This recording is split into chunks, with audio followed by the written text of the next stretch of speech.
যে আমরা লাইভে আহমদুল্লাহ ভাই শুরু করতে পারেন ইনশাআল্লাহ। أحمد الله حمد الشاكرين وأصلي وأسلم على النبي المبعوث الكريم وعلى آله وأصحابه أجمعين. أما بعد، فأعوذ بالله من الشيطان الرجيم. بسم الله الرحمن الرحيم. يا أيها الذين آمنوا لا تأكلوا أموالكم بينكم بالباطل إلا أن تكون تجارة عن تراض منكم ولا تقتلوا أنفسكم إن الله كان بكم رحيما. صدق الله العظيم وصدق رسوله النبي الكريم. আলহামদুলিল্লাহ, আল্লাহ তাআলার কাছে অসংখ্য অগণিত শুকর যে আল্লাহ তাআলা আমাদেরকে ইকরা অনলাইন একাডেমি কর্তৃক আয়োজিত আরো একটি এক্সক্লুসিভ লাইভে যুক্ত হওয়ার তৌফিক দিচ্ছেন। এজন্য সকলেই অন্তঃস্থল থেকে আল্লাহ তাআলার শুকর আদায় করবো আলহামদুলিল্লাহ। আজকের লাইভে আমাদের সাথে যুক্ত রয়েছেন খুবই গুরুত্বপূর্ণ একজন ব্যক্তি এবং অনলাইনে বর্তমানে খুবই পপুলার, অসংখ্য মানুষ ওনার ভক্ত, ওনার লেখার ভক্ত, ওনার চিন্তার ভক্ত। তো আজকে আমরা আমাদের লাইভে পেয়েছি নন্দিত লেখক এবং অর্থনৈতিক গবেষক আমাদের প্রিয় ভাই মোহাইমিন পাটোয়ারি। তো আজকে আমাদের আলোচ্য বিষয়টা খুবই গুরুত্বপূর্ণ, কিন্তু মানে এই গুরুত্বপূর্ণ বিষয়টা আমাদের জীবনে দেখা যায় আমাদের কাছে সবচেয়ে বেশি অবহেলিত।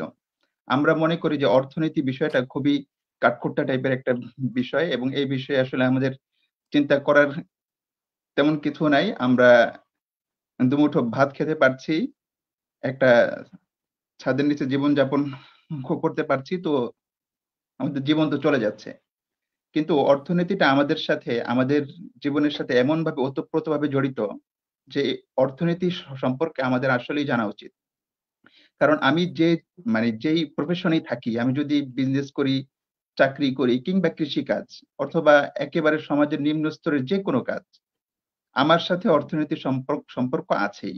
আমি প্রতিদিন দোকানে গিয়ে আমার সংসারের জন্য কিছু না কিছু কিনতে হয়, অথবা আমার সংসারের ভবিষ্যৎ কোনো উন্নতির জন্য আমাকে সঞ্চয় করতে হয়। তো সেই সঞ্চয়ের আধুনিক মাধ্যম হচ্ছে ব্যাংকিং। তো এই ব্যাংকগুলো মানে আমাদের সম্পদ নিয়ে কিভাবে কাজ করে বা আমাদের গচ্ছিত সম্পদগুলোকে কিভাবে তারা চুরি করে দেউলিয়া দেউলিয়া হয়ে যাওয়ার নামে বা বিভিন্ন স্ক্যামের মাধ্যমে, অথচ আমরা সাধারণ মানুষ এই বিষয়গুলো একদমই জানি না। কিন্তু আল্লাহ তাআলা পবিত্র কোরআন এবং রাসূলুল্লাহ সাল্লাল্লাহু আলাইহি ওয়াসাল্লাম হাদিসে অর্থনীতির যে সকল বিষয় আছে, লেনদেনের বিষয়, সব বিষয়ে আসলে আমাদেরকে সজাগ থাকার জন্য অনেক নির্দেশনা দিয়েছেন। কোরআন শরীফে এসেছে যে মানে যদি আমরা কাউকে ঋণ দেই, সেক্ষেত্রে যেন আমরা ওই মানে ঋণগুলো লিপিবদ্ধ করি, সাক্ষী রাখি। এভাবে নানান নির্দেশনা কোরআন এবং হাদিসের পাতায় পাতায় আছে।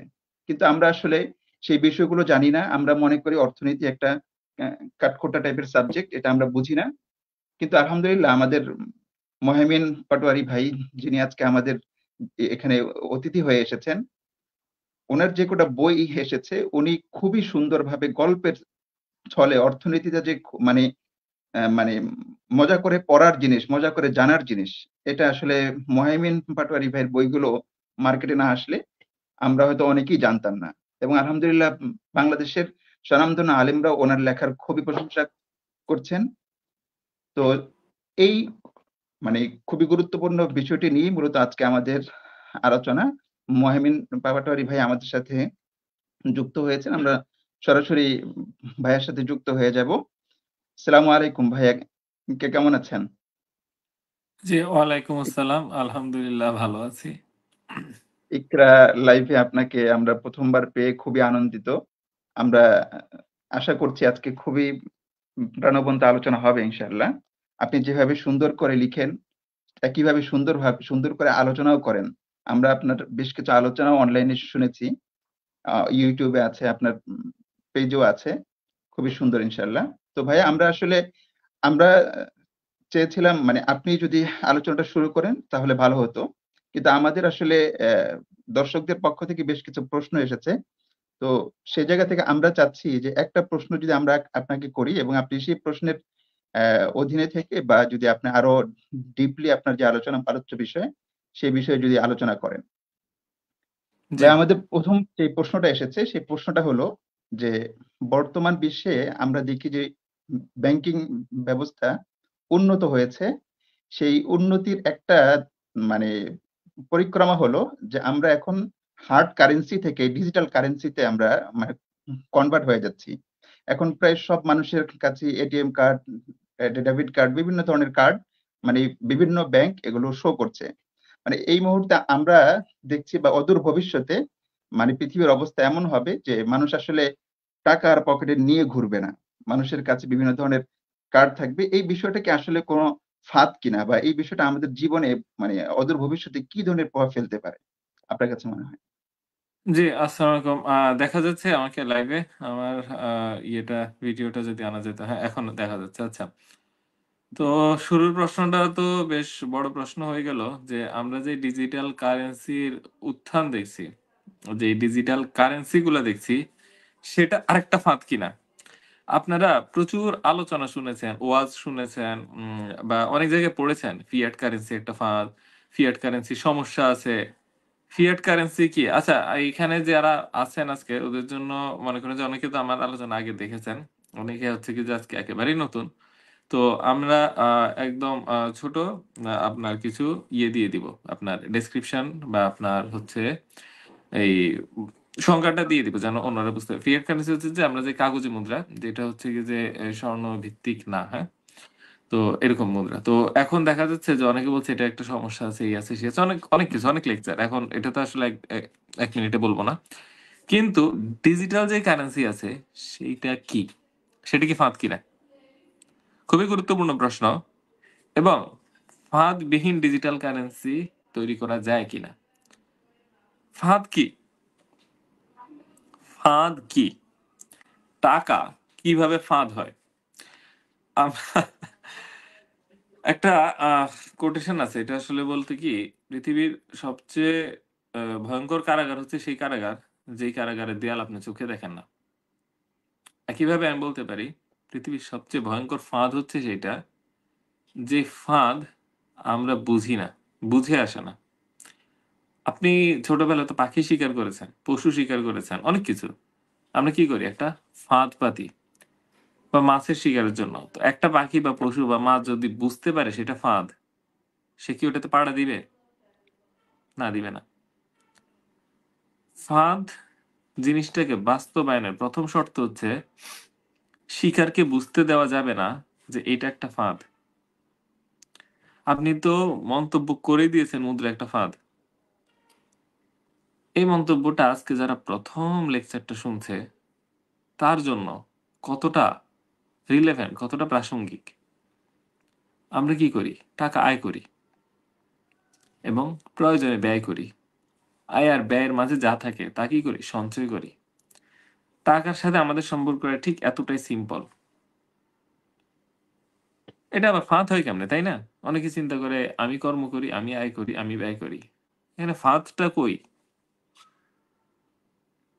আমি হয়তো অনেক বেশি কথা বলে ফেলছি যারা আজকে নতুন, এবং অনেকের মনে হতে পারে এক কথা হয়তো অনেকবার বলছি, কিন্তু একটাবার ভেবেছেন যারা মুদ্রাকে ফাঁদ বলে তারা কেউ মূর্খ ব্যক্তি না। তারা যথেষ্ট পড়াশোনা করেছে, তারা যথেষ্ট চিন্তা করেছে। আপনি যখন তাদের কথা শুনলেন কখনো মনে হবে না যে একটা পাগলের কথা। কিন্তু আমাদের সাধারণ জ্ঞানে সেটা ধরা পড়ে না। আজকে আমি আপনাদেরকে সেই ফাঁদের সাথে পরিচয় করাবো। প্রথমে আসি ডিজিটাল কারেন্সি নিয়ে। মনে করেন একটা ব্যাংক, সেই ব্যাংকে আপনি ১,০০০ টাকা জমা রাখলেন। টাকাটা কই আছে? আপনার কাছে ছিল ১,০০০ টাকা, ধরলাম ১,০০০ টাকার বান্ডেল, ১,০০,০০০ টাকায় ১,০০০ টাকার একটা বান্ডেল ছিল। সেটা নিয়ে আপনি ব্যাংকের ভল্টে জমা রাখলেন। তারপর বাসায় এসে সবাইকে বললেন, এই যে দেখো ব্যাংকে আমার ১,০০০ টাকা আছে, বা ১,০০,০০০ টাকা আছে, বা ১০,০০,০০০ টাকা আছে। আপনি যে মানুষকে প্রমাণ করেন আপনার টাকা আছে, সেটা কিভাবে প্রমাণ করেন? আপনি একটি অ্যাকাউন্ট দেখান মানুষকে, যেখানে লেখা আছে এই ব্যক্তির সাথে এত টাকা, ১০,০০,০০০ ডিজিট বা ১,০০,০০০ ডিজিট বা ১০,০০০ ডিজিট। সেই ডিজিটটা কি আমরা মানি হিসেবে দেখাচ্ছি। কেন এটা মানি? কারণ ব্যাংকে গেলেই এই ডিজিটের বিপরীতে আমি ক্যাশ টাকা তুলে আনতে পারবো। আপনার আমার কাছে এই রিলেশনশিপটা খুবই সিম্পল। আমরা যে ডিজিটটা দেখছি সেটা হচ্ছে আমার যে ক্যাশ টাকা সেইটার নাম্বার। অনেকে বলতে পারে ডিজিটটা তো আসলে নিজে কোনো টাকা না। টাকা হচ্ছে যে ক্যাশটা জমা দিয়েছি সেইটা। ডিজিটটা হচ্ছে শুধুমাত্র আমাকে একটা সংখ্যা দেখাচ্ছে যে ওই ১,০০০ টাকাটা বা ওই ১,০০,০০০ টাকাটা ওখানে আছে। তো আমাদের সাধারণ জ্ঞান হচ্ছে ডিজিটাল মানি বলে কিছু নাই। মানি বলতে ক্যাশ মানি। আর ডিজিট হচ্ছে শুধুমাত্র আমার কতটা ক্যাশ মানি আছে সেই ইনফরমেশনটা আমাকে পাস করে দিল। এতটুকু পর্যন্ত হয়তো সবার কাছে মনে হতে পারে ঠিক। কিন্তু আপনি যখন ব্যাংকে টাকাটা রাখেন, আপনি যখন ১,০০,০০০ টাকা রাখেন ব্যাংকে, এই টাকাটা ব্যাংক কি করে? এমন তো না যে ১,০০,০০০ টাকার তোশক বানিয়ে তার উপর শুয়ে ব্যাংক ঘুম যায়। এমন কি? টাকা দিয়ে কেউ তোশক বানায় না। ব্যাংকের মালিক তো একেবারেই না। একজন সুদখোর কোনোদিন টাকা দিয়ে তোশক বানাবে না। সুদখোর টাকা কি করবে? সুদের ঋণ খাটাবে। সুদের ঋণে খাটাবে টাকা। আপনারা আমার সাথে আছেন কিনা কমেন্টে জানাবেন। এখন ব্যাপার হচ্ছে কি, আমি কিন্তু আমার পেজে যাচ্ছি।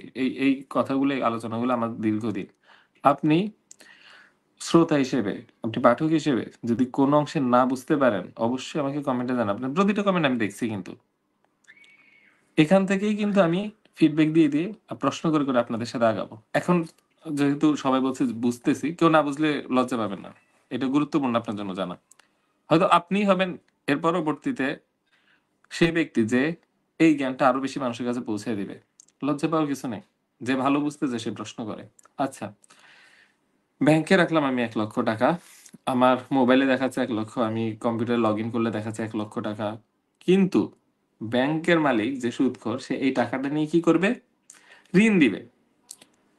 এখন আক্কাস সাহেব একজন ব্যবসায়ী, তিনি ব্যাংকে গেলেন ঋণ নেওয়ার জন্য। আমার ১,০০,০০০ টাকাটা আক্কাস সাহেবকে দিয়ে দিল। আক্কাস সাহেব কি করবে? ঋণ নিয়ে, উনি যেহেতু ব্যবসায়ী, ওনার কর্মী আছে, ওনার ব্যবসা খরচ আছে, তো কর্মীদের বেতন দিল, বা উনি ধরলাম কারো থেকে আপনার একটা গাড়ি কিনলো বা রড সিমেন্ট কিনলো বা গার্মেন্টস প্রোডাক্ট কিনলো, যেটা কিনলো, তো উনি টাকাটা ব্যয় করবে। আমরা ঋণ নেই কেন? আমরা নিশ্চয়ই তোষকে ঘুমানোর জন্য ঋণ নেই না, তাই না? মানে টাকার তোষকে আমরা ঋণ যখন নেই, তখন হচ্ছে যে অলরেডি আমার টাকার অভাব আছে, টাকাটা খরচ করা প্রয়োজন, আমার হাতে পর্যাপ্ত টাকা নাই, সেই জন্যই তো আমরা ঋণ নেই। তো ঋণ নিয়ে কেউ আসলে টাকার উপর বসে থাকে না। ঋণ নেওয়ার পরবর্তীতে আমরা সেই টাকাটা ব্যয় করি। আমার কথা যদি ভুল থাকে ধরাই দিবেন।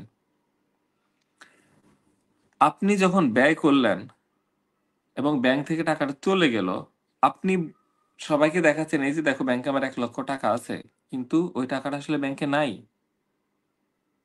ওই টাকাটা কার কাছে?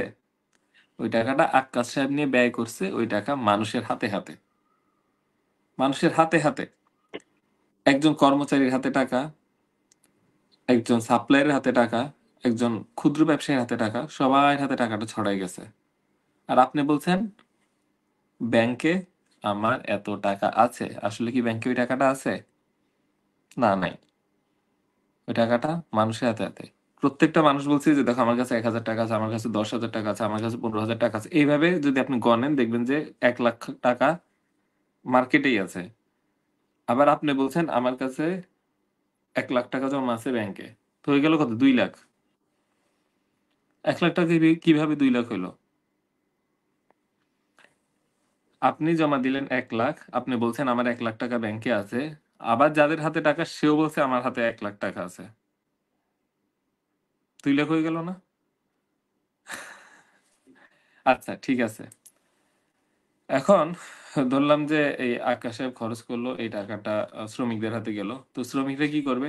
দেখা গেল শ্রমিকরা লাক্স সাবান কিনলো, কিংবা শ্রমিকরা গ্রামীণ ফোন থেকে আপনার মানে টাকা ক্যাশ ইন করলো, কিংবা হতে পারে সে আপনার একটা মোবাইল কিনলো, বা হতে পারে সে আপনার অনেক কিছুই, ধরলাম যে সে মেট্রো রেলে উঠলো, সে এই আপনার মেট্রো টিকিট কাটলো। তো এইভাবে যখন তারা খরচ করবে, দেখেন মেট্রো টিকিট যখন কাটেন, টাকাটা কই যায়? মেট্রো রেল ব্যাংক অ্যাকাউন্টে।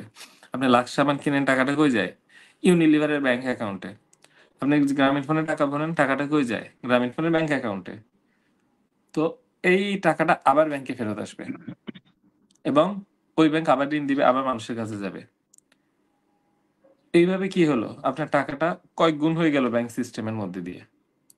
এই যে নতুনগুলা এতগুলা টাকা তৈরি হলো, যে এত গুণ হয়ে গেল, এটা কি ডিজিট শুধুই না, এটা নতুন করে সৃষ্ট টাকা।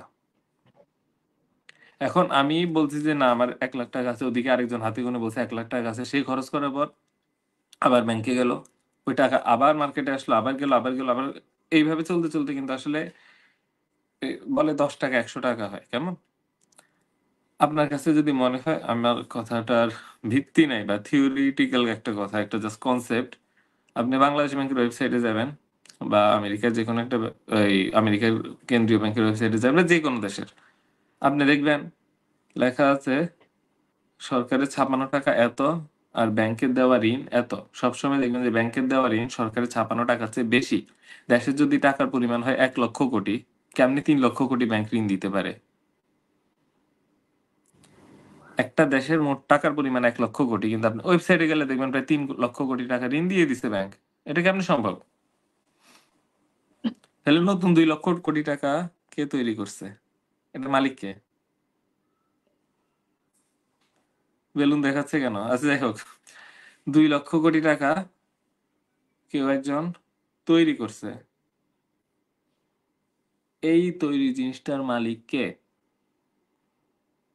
এবং এটা টাকা কিনা? আপনি অনেকে বলতে পারেন এটা টাকা না, এটা ব্যাংকের একটা ভেলকি, এটা হচ্ছে আপনার আমাদের কাছে মনে হচ্ছে ডিজিট বা কিছু, কিন্তু আমি বলবো এটা টাকা। আপনি যদি বিশ্বাস না হয় একটা বার চিন্তা করেন, আজকে চিন্তার জগৎ দিয়ে আপনি বুঝবেন যে আসলে ডিজিটাল যে নাম্বারগুলো দেখে এগুলো অনেকগুলো ডিজিটাল টাকা, যেটা ফিজিক্যাল ক্যাশ ব্যাকটা না। আমরা মনে করি যতগুলো ফিজিক্যাল ক্যাশ আছে সেই রকম ডিজিটাল কারেন্সি তৈরি হচ্ছে, না তার চেয়ে বেশি আছে। একটা উদাহরণ দেই। এই উদাহরণটা হচ্ছে, আপনি যদি মনে করেন যে এই যে ক্যাশ টাকা, এগুলো কিন্তু আসলে আমাদের হাতে হাতেই আছে, যে আমাদের মানি ব্যাগে আছে, আলমারিতে একটু আছে। আর বাকি আমার নিজের জীবনের বেশিরভাগ টাকা কোথায় আছে? ব্যাংকে আছে। দেন আমার মানে আপনার আমার মতো একজন সাধারণ ব্যক্তির বা একজন ব্যবসায়ীর দেখা গেল সে যদি বলে আমার মোট 1 কোটি টাকা আছে, সে বলতে পারে 1,00,000 টাকা আমি হয়তো ক্যাশে হাতে রাখছি, আশেপাশে রাখছি, বা বিকাশে আছে বাকি টাকা। তো আমরাও দেখা যায় যে খুব অল্প টাকায় কি আমরা হাতে রাখি, বাকি টাকা ব্যাংকে বা বিকাশে করে রাখি। যার প্রয়োজন হয় একটু একটু করে ক্যাশ আউট করি আর খরচ করি। তো এই যে সামান্য কিছু টাকা ঘুরতেছে আশেপাশে, এগুলোই হচ্ছে ফিজিক্যাল নোট। এটা প্রমাণ কি? আমি যদি বলি বাংলাদেশের সবাই তার প্রত্যেকের পকেটের যে মানিব্যাগের টাকা ঝেড়ে একটা জায়গায় রাখো, সবাই মানিব্যাগের টাকা একটা জায়গায় রাখলো, তো বললাম যে এত বড় একটি স্তূপ হলো, এইটাই হচ্ছে বাংলাদেশের এই সবার পকেটে পকেটে বা আলমারিতে যে টাকা আছে এটির স্তূপ। এটা রাখলাম, রেখে বললাম এবার তোমরা সবাই ব্যাংকে যাও, ব্যাংকে গিয়ে বলো তোমাদের টাকা ফেরত দিতে। এখন যদি আমরা ব্যাংকে যাই বলি আমাদের প্রত্যেকের ক্যাশ ফেরত দাও, আমাদের ব্যাংকে যার যত ডিপোজিট আছে সব ফেরত দাও, ব্যাংকে টাকা দিতে পারবে? পারবে না, কারণ ব্যাংক তো তার কাছে কোনো ক্যাশই রাখে না, সে তো মার্কেটে এমনি ছেড়ে দিচ্ছে, আর ওগুলোই আমাদের হাতে হাতে ঘুরতেছে। তো তখন দেখা যাবে যে আসলে আমরা তো ভাবছি যে ব্যাংকে আমাদের অনেক টাকা আছে, কিন্তু আমরা যখন সবাই নিজেদের ক্যাশ টাকা বা পয়সা একসাথে করছি, তারপরে ব্যাংকে যেয়ে যখন টাকা খুঁজলাম দেখলাম ব্যাংক আর টাকা দিতে পারতেছে না। এতটুকু বোঝা গেছে? একটু আপনারা যদি কমেন্ট করতেন উপকৃত হতাম, কারণ আমি তো আপনাদের চেহারা দেখছি না। একটু রেস্ট নেই নাকি? একটু হয়তো বেশি কঠিন চলে গেছে আলোচনা। আচ্ছা, একজন বুঝতে পারছেন, বাকিরা বুঝতে পারছেন না নাকি? আচ্ছা, এটা চিন্তা করেন যে আমাদের সবার হাতে যত টাকা আছে এগুলো যদি একটা জায়গায় রাখি, তার চেয়ে বহুগুণ টাকা তো ব্যাংকে আমাদের আছে, তাই না? আপনি যদি একেবারে নিতান্ত দরিদ্র ব্যক্তি না হন, বিকাশে বা ব্যাংকে তো বাকি টাকাগুলো আছে। কারণ একটা ব্যাংকের ভল্টে কিন্তু আসলে খুবই মানে সামান্য কিছু টাকা রাখে জাস্ট ডেইলি নেসেসিটির জন্য। এগুলো সব হচ্ছে কি যে একটা দেখানো নাম্বার, এবং এই নাম্বারগুলো মোট ফিজিক্যাল যে ক্যাশ তার চেয়ে অনেক বেশি। আমরা সবাই যদি একসাথে ব্যাংকে টাকা তুলতে যাই, ব্যাংক দেউলিয়া হতে বাধ্য, কারণ ব্যাংকে এত টাকা নাই। সেই জন্য ব্যাংক ব্যবস্থা টিকে রাখার জন্য সবসময় আমাদেরকে এমন একটা সিচুয়েশনে রাখতে হয় যেখানে আমরা বিশ্বাস করি ব্যাংকে গেলে আমরা টাকা ফেরত পাবো। আমরা যদি সবাই একসাথে অবিশ্বাস করি যে ব্যাংকে গেলে টাকা ফেরত পাবো না, মানে আমাদের যদি ব্যাংকের উপর থেকে বিশ্বাস চলে যায় একসাথে সবার, আমাদের দেশের মুদ্রা ব্যবস্থা অর্থনীতির পতন জাস্ট কয়েকদিনের ব্যাপার। এই বিশ্বাসটা হচ্ছে গুরুত্বপূর্ণ। এখানে কি কোনো লিমিট আছে? জি আছে, আছে। ওইটা নিয়ে এত গভীরে একদিনে যাওয়া উচিত হবে না। আর এখানে ফোকাসে দেখে হ্যাঁ লিমিট আছে একটা, কিন্তু লিমিটটা যে খুব আসলে কাজের না। যাই হোক, আচ্ছা, তো এই যে আমরা কোন পর্যায়ে যেন ছিলাম, সবসময় কমেন্টের দিকে তাকায় দিন। আচ্ছা, দুঃখিত। সঞ্চালক ভাই যদি একটু সাহায্য করতেন প্রশ্নগুলো ভাইয়া আমরা পরে নিব ইনশাল্লাহ। হ্যাঁ, জি, জি। আপনি আপনার যে সর্বশেষ আলোচনা যেন করছেন কোন পয়েন্টে ছিলাম যে আমরা হচ্ছে কি যে এই ব্যাংকের আচ্ছা মনে পড়ছে। ওকে, থামেন। তো আমরা যেটা দেখছি যে এই আমরা যদি বিশ্বাস হারায় ফেলি ব্যাংক ব্যবস্থার উপর, তাহলে ব্যাংক ব্যবস্থা কলাপস করতে বাধ্য। কেন? কারণ ব্যাংকে ওই পরিমাণ টাকা নেই যেই পরিমাণ টাকা সে আমাদের দেখাচ্ছে। সেই জন্যই লেবাননে কলাপস করছে। লেবানন যখন দেউলিয়া হয়, তখন সবাই একসাথে ব্যাংকে যায় লেবানন থেকে টাকা তোলার জন্য ব্যাংকগুলোতে। তখন ব্যাংক বলে আমাদের তো এত টাকা নাই। তখন কি করে ব্যাংক বলে একসাথে 5,000 বেশি টাকা দিব না, একসাথে একদিনে 50 জনের বেশি টাকা দিব না, তোমার টাকা আছে পরে দিব, ব্যাংক এই আজকে বন্ধ, একদিন বন্ধ একদিন খোলা, যত রকম কাস্টমার এক্সপ্লয়টেশন সম্ভব করতেছে। কেন করতে? কারণ তার কাছে টাকা নাই। সে কিছু টাকা আসলে কিছু মানুষকে দেয়, বাকি বন্ধ রাখে। সবাই বলে ব্যাংকে আমার টাকা আছে, ব্যাংক টাকা দেয় না। আরে ভাই, ব্যাংকে তো টাকাই নেই, টাকা দিবে কোত্থেকে? এবং আমরা একটা ভাইরাল ভিডিও দেখছিলাম যে একটা মহিলা পিস্তল নিয়ে, মানে তার বোন অসুস্থ ছিল, তো সে পিস্তল নিয়ে ব্যাংক কর্মকর্তাকে ধরে বলছে যে এখন আমার টাকা দাও। এবং সে তার নিজের টাকায় ব্যাংক থেকে তুলছে। সে এবং সে মহিলা খুবই বিখ্যাত হয়েছে। কেন? কারণ সে তার হককে প্রতিষ্ঠা করার জন্য অস্ত্র হাতে নিছিল। সে কারোর টাকা চুরি করে নাই ব্যাংকে গিয়ে। এইটার কারণ হচ্ছে এটাই যে bank creates money which has no physical, কি বলে, which is not back by physical money. কিছুদিন আগে ইসলামী ব্যাংক থেকে টাকা তোলার হিড়িক উঠছিল। প্রথম আলোর ইসলামী ব্যাংকের ভয়ঙ্কর নভেম্বর নামে একটা রিপোর্ট করে। তারপর অনেকে শঙ্কিত হয়েছে ইসলামী ব্যাংক কলাপস করতে পারে। তখন ইসলামী ব্যাংকের থেকে অনেকে টাকা তুলতে যায় একসাথে। এটা একটা ব্যাংকে কলাপস করার জন্য যথেষ্ট। তখন বাংলাদেশ ব্যাংক কি করে? দ্রুত মানি প্রিন্টিং করে। মানি প্রিন্টিং করে ইসলামী ব্যাংকে এমার্জেন্সি লেন্ডিং দেওয়া শুরু করে বা এমার্জেন্সি ক্যাশ দেওয়া শুরু করে। এইভাবে সেই সময়টা ইসলামী ব্যাংক পার করতে পারছে। এবং তখন যারা টাকা তুলছে সব দেখছি কচকচে নতুন নোট, এবং নোটের নাম্বারগুলো পর্যন্ত পরপর সাজানো। এই বিশাল যখন আলোচনা দেখলেন, তখন বুঝলেন যে আসলে টাকাকে আমরা যেভাবে দেখি, যেভাবে ব্যাখ্যা করছি, সম্পূর্ণ ভুল। ফাঁদটা কোন জায়গায় সেটা ব্যাখ্যা করা একটা বিশাল আলোচনা। আজকে সেই আলোচনা পুরা যাব না, কিন্তু অল্প একটু যাব। মনে করেন বাজারে টাকা আছে 3 lakh crore. 1 lakh crore physical note, physical cash, যেগুলো মানে আমরা কেন্দ্রীয় ব্যাংক নোট। আর 2 লক্ষ কোটি হচ্ছে ডিজিটাল কারেন্সি, যেটা ব্যাংক থেকে আমরা দেখি। এখন প্রশ্ন হচ্ছে, ব্যাংকের যে ডিজিটাল কারেন্সি, এটা কিসের বিপরীতে দাঁড়া করানো? মানে কিসের মধ্যে দিয়ে এগুলো তৈরি হয়? ব্যাংক কখন কিভাবে টাকা তৈরি করে? এটার উত্তর কি কেউ দিতে পারবেন? চাইলে কমেন্টে লিখতে পারেন, আমি উত্তর দিচ্ছি। ব্যাংক টাকা তৈরি করে, যে ডিজিটটা তৈরি হয়, যে ডিজিটাল কারেন্সিটা তৈরি হয়, সেটা যে প্রসেসের মধ্যে তৈরি হয়, সেই প্রসেসটা হচ্ছে কি ঋণ। অর্থাৎ ঋণ ইস্যু করার মধ্যে দিয়েই টাকাটা ঘুরতে থাকে এবং এইভাবেই নতুন টাকা তৈরি হইতে থাকে।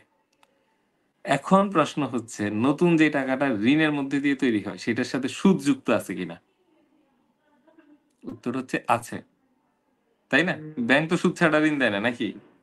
যে ব্যাংকে বলেন, সে সুদ ছাড়া ঋণ দেয় না। আপনি যারা নিজেদেরকে এই ধর্মীয় ব্যাংক বলে, যারা নিজেদেরকে নাস্তিক ব্যাংক বলে, অধর্মিক ব্যাংক বলে, সবার একটাই যে যত টাকা দিব তার চেয়ে আরো বেশি ফেরত আনতে হবে। ঠিক এই প্রসেসের মধ্যে দিয়ে সবগুলা ব্যাংক টাকা তৈরি করে, ঋণের মধ্যে দিয়ে ছাড়ে এবং আরো বেশি টাকা ফেরত চায়। একই প্রসেস। ইসলামী ব্যাংক বলেন, নন ইসলামী ব্যাংক বলেন, জাস্ট ওয়ান সিস্টেম। সেটা কি? আমি নতুন ডিজিটাল কারেন্সি তৈরি করে মানুষকে দেখায় আরেকজনকে ঋণ দিব এবং সুদে আসলে তার চেয়ে বেশি ফেরত নিব। এখন দেশে টাকা আছে 3 লক্ষ কোটি। 2 লক্ষ কোটি ব্যাংক, 1 লক্ষ কোটি কেন্দ্রীয় ব্যাংকের। এখন 2 লক্ষ কোটির যদি ঋণ দেয়, এটা সুদ কত হবে? মানে আমাদের ক্যাশ টাকা যে পরিমাণ তার চেয়ে আসলে দ্বিগুণ, আরো বেশি বাস্তবে। দ্বিগুণও যদি ধরি, ধরলাম যে আপনার হচ্ছে 2 হচ্ছে ঋণ আর 1 হচ্ছে আমাদের ক্যাশ। এখন এই যে 2 লক্ষ কোটি ঋণ দিল, এইটার সুদ পূরণ করতে গিয়ে এই টাকাটা দ্রুত কি ব্যাংকের হয়ে যাবে, কারণ সুদের মালিক কে? ব্যাংক। এখন মাত্র 4-5 বছরের মধ্যে এই সব টাকা হয়ে যাবে জাস্ট ব্যাংক ব্যবস্থার। তাহলে আমরা যে কারেন্সি সিস্টেমে আছি, সেই কারেন্সি পুরোটাই হচ্ছে সুদের একটা মেশিন। আপনার আমার চোখে দেখা যে ডিজিট, পকেটে থাকা যে টাকা, সবগুলাই আসলে ঋণের একটা যন্ত্র, ঋণের যন্ত্র। একটা ফ্যাক্টরিতে যেরকম কি আমরা একটা জিনিস ইনপুট দিলে একটা জিনিস আউটপুট হয়, আমাদের এই টাকাটা হচ্ছে সেই যন্ত্র যেটা শুধু সুদ তুলতে থাকে। আচ্ছা, এইটাই হচ্ছে ফাঁদ। এই ব্যাংক ব্যবস্থার মধ্যে দিয়ে যত রকম ডিজিটাল কারেন্সি তৈরি হয়, ক্রেডিট কার্ড দিয়ে হোক কি বিকাশ দিয়ে হোক কি আপনার ডিপোজিট দিয়ে হোক, এই সব কিছু সুদের ফাঁদের একটা অংশ।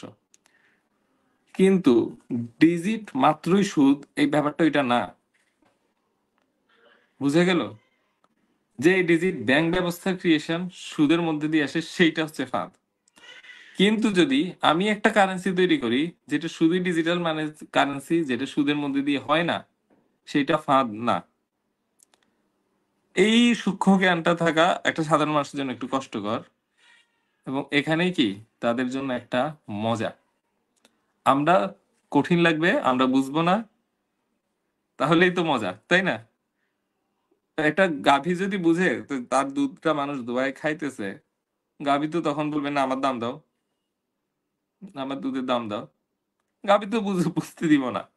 আমরা হচ্ছে কি সেই গাই, হ্যাঁ, আমরা হচ্ছে সেই গাই, এবং মুদ্রা দিয়ে সে আমাদের কি, আমরা কষ্ট করব, আয় রুজি করব, মাথার ঘাম পায়ে ফেলবো, লেখাপড়া করব, এবং আমাদের শ্রমের ফসলটা একটু একটু করে তারা গ্রহণ করবে। তো আশা করি বুঝে গেলে, অনেক বড় করে আর তো প্রশ্নের উত্তরটা দিছি, কিন্তু এক প্রশ্ন দিয়ে হয়তো 10টা জিনিস বুঝিয়ে দিছি। তো দর্শকরা যদি ভালো লাগে আলোচনাটা শেয়ার করবেন, আমি নিজের পক্ষ থেকে বলছি, এবং টাইম লাইনে রাখবেন যেন পরবর্তীতে নিজেও দেখতে পারেন, অন্যকে দেখাতে পারেন যে না এই জিনিসগুলো শিখো। কারণ এই ফার্স্টটা এমন না যে আমি একা জানলাম আমি বেঁচে গেলাম, তাহলে তো বেঁচে যাইতাম। আপনি আমি আমি নিজে এই ফাঁদের থেকে বের হইতে হইলে সবাইকে সাথে করে বের হইতে হবে। আজকে যে আলোচনা করে করতেছি, ব্যাংক মালিকরা তো চায় না আমি এই আলোচনা করি। আমি তো আপনাদের জন্যই করতেছি। তো আপনারা যদি এগুলো গ্রহণ করেন, চিন্তা করেন, বোঝেন, হয়তো আমাদের জীবন পার হয়ে যাবে, কিন্তু এরপরে কোনো একদিন মানুষ উপকৃত হবে। তো জিনিসগুলো এমন না যে আজকে শুনলাম খুব ভালো লাগলো একটা লাইক দিলাম। আমার লাইক তো ইম্পর্টেন্ট না, ফেসবুকে লাইক পাইলে কি না পাইলে কি, সেদিন আমি খুশি হব যেদিন আপনারা ধারণ করবেন চিন্তায় এবং বুঝার চেষ্টা করবেন না এই জিনিস আমাকে বুঝতে হবে।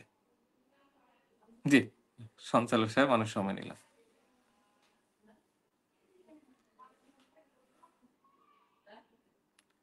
শোনা যাচ্ছে না মনে হয়? হ্যাঁ, আচ্ছা, আচ্ছা। সরি। এখন শোনা যাচ্ছে। মানে এখানে আরেকটা প্রশ্ন এসেছে। সেই প্রশ্নটা হলো, এটা বোধহয় আপনি কয়েকবার আপনার পেজও আমরা দেখেছি, অনেকবার লিখেছেন। খুব ইন্টারেস্টিং বোধহয় আপনার জন্য। সেটা হচ্ছে যে বর্তমানে চীন, রাশিয়া, ব্রাজিল এবং আরো কয়েকটা রাষ্ট্র মিলে, কাতার, কয়েকটা রাষ্ট্র মিলে যে ডলারকে কাউন্টার মানে করতে চাচ্ছে তারা, ভিন্ন একটা কারেন্সিতে পুরো পৃথিবীকে আনতে চাচ্ছে। আসলে এটার মানে বিষয়টা কি এবং এটা আমাদের জীবনে কেমন প্রভাব ফেলবে? ডলার কি আসলেই নেমে যাবে বা কি ইত্যাদি? আচ্ছা, এতক্ষণ ধরে যে আলোচনাটা করছিলাম সেটা হচ্ছে কি যে সুদ এবং ব্যাংক ব্যবস্থা নিয়ে। এখন যদি ইন্টারন্যাশনাল কারেন্সির দিকে চলে যায় আলাপটা, আজকে আমাদের যে টপিকের আন্ডারে আজকে আমরা ডিসকাশন করব এটার কিছু প্রাসঙ্গিকতা হারাবে। তো আমার মনে হয় এই প্রশ্নটা জন্য হয়তো আমরা পরবর্তীতে অন্য কোনো সেশন করতে পারি। আচ্ছা, আজকে আচ্ছা, আচ্ছা। এটা অ্যাভয়েড করতে হবে। আচ্ছা, এখানে আরেকটা প্রশ্ন এসেছে, সেটা হচ্ছে যে ঐতিহাসিকভাবেই প্রাচীন ব্যাংক ব্যবস্থা আধুনিক ব্যাংকিং ব্যবস্থায় আসা পর্যন্ত মূল রহস্যটা কি ছিল এই বিষয়ে?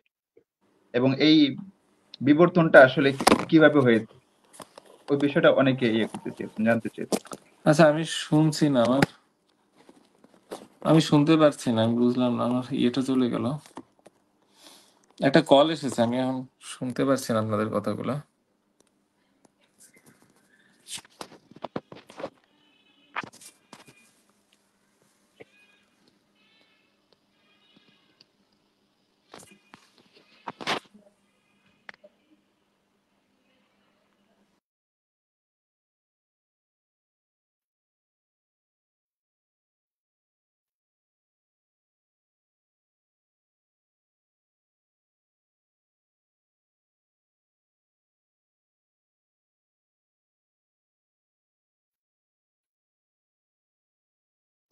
আমরা একটু অপেক্ষা করি।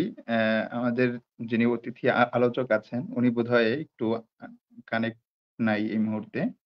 আমরা একটু অপেক্ষা করি ইনশাআল্লাহ। আপনারা আপনাদের উম প্রশ্নগুলো করবেন এবং আমাদের যেই লাইভটা আছে এটাকে আপনারা শেয়ার করবেন এবং নিজেদের টাইমলাইনে রেখে দিবেন। যেটা আলোচক বলেছেন। খুবই গুরুত্বপূর্ণ বিষয় আসলে উনি আলোচনা করেছেন।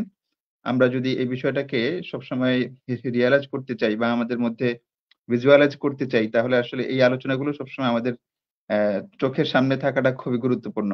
তাছাড়াও বিষয়টা এরকম যে এখানে শুধু আমি মানে আমরা যারা এখানে আছি শুধু বিষয়টা এরকম না। আমাদের প্রত্যেকের পরিবার, প্রত্যেকের নিজের জীবন এবং আমাদের পারিপার্শ্বিক যে সমাজ, সবাই কিন্তু আসলে এই আধুনিক ব্যাংকিং কিভাবে যে আমাদেরকে চুষে খাচ্ছে এবং এরা কিভাবে আমাদের সম্পদকে চুরি করে নিচ্ছে, এটা তো শুধুমাত্র মানে ১-২ জন না। আমাদের পুরো সমাজ আসলে এখানে আছে।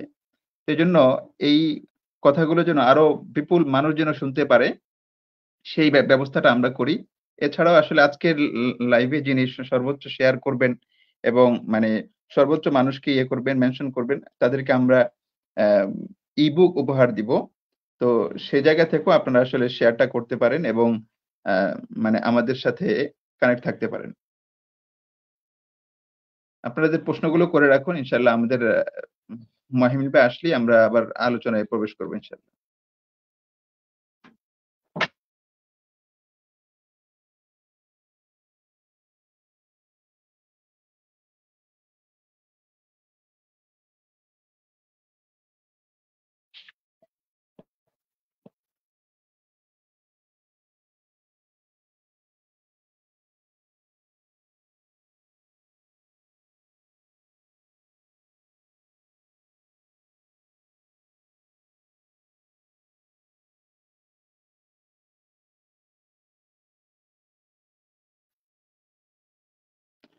আমরা একটু অপেক্ষা করি। আমাদের মাহিমিন ভাই উনার ওখানে একটু নেটে প্রবলেম হচ্ছে। উনি ঠিক করে আসছেন ইনশাআল্লাহ।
আমরা আসলে খুবই দুঃখিত। আমাদের আলোচক একটু ইয়ে হয়ে গেছেন। আমরা একটু অপেক্ষা করি ইনশাআল্লাহ। এই ফাঁকে আমরা লাইভটাকে শেয়ার করে দেই এবং আমাদের বন্ধু-বান্ধবদেরকে এখানে ইয়ে করতে পারি, মেনশন করতে পারি ইনশাআল্লাহ। আমাদের আলোচক আসলেই ইনশাআল্লাহ আমাদের আলোচনাটা শুরু হবে আবার। উনি চেষ্টা করছেন ঢোকার জন্য ইনশাআল্লাহ।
আসসালামু আলাইকুম।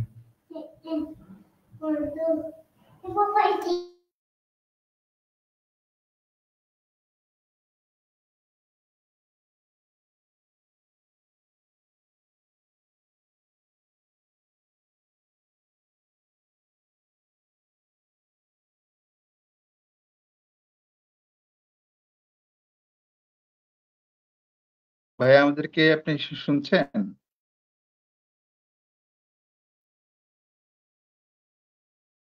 আপনি বোধহয় মিউট আছেন বোধহয়। শোনা যাচ্ছে?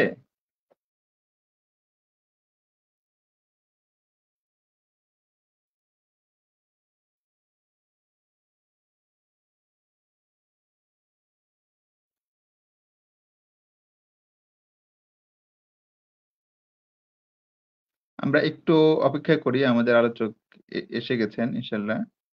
একটু অপেক্ষা করি আমরা। হ্যালো, শোনা যাচ্ছে? জি ভাইয়া শোনা যাচ্ছে আলহামদুলিল্লাহ। আচ্ছা, এই টেকনিক্যাল ডিফিকাল্ট আপনারাও মনে হয় নতুন এই ইয়েটা ব্যবহারে। আমিও কিছুটা নতুন।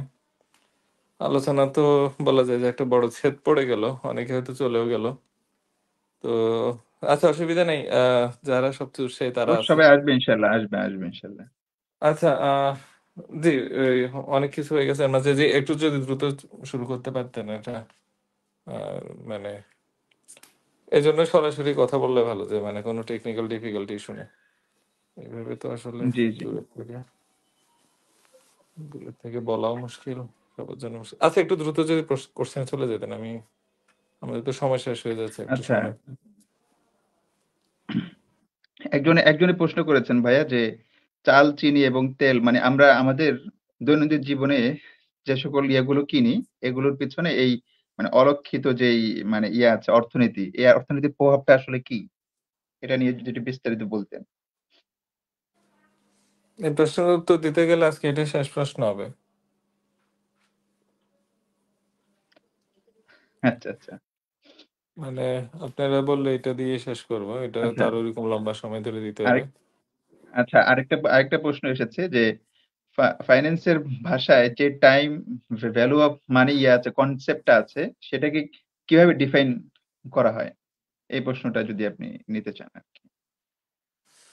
আচ্ছা, প্রথম প্রশ্নটা নিব। উম, আমরা যে ব্যবসা দেখি, দৈনন্দিন জীবনে মূল্যবৃদ্ধি দেখি, এটার সাথে আসলে কিভাবে আমরা জড়িত, এবং এটা গুরুত্বপূর্ণ প্রশ্ন। কারণ একটু আগে আমরা যে হিসাবগুলো দেখলাম, এগুলা যদিও জীবনের সাথে গুরুত্বপূর্ণ, কিন্তু অনেক সময় মনে হতে পারে যে গুরুত্বপূর্ণ না। কেন মনে হতে পারে? কারণ আসলে আমরা তো এগুলো দেখি না, তাই না?